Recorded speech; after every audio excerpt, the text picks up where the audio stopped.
Thank Gonzo, it's Bass Friday, everybody. So, the Duke boys have a cousin. His name is Brent, and he decided to pick this pair up along with a GONZO 3K.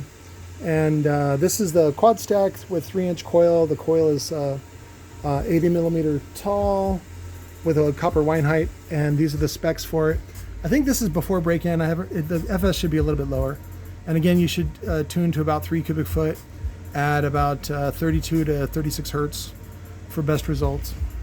Again, this is just a hack retard piece of shit that I assembled together, and I'm not a real professional.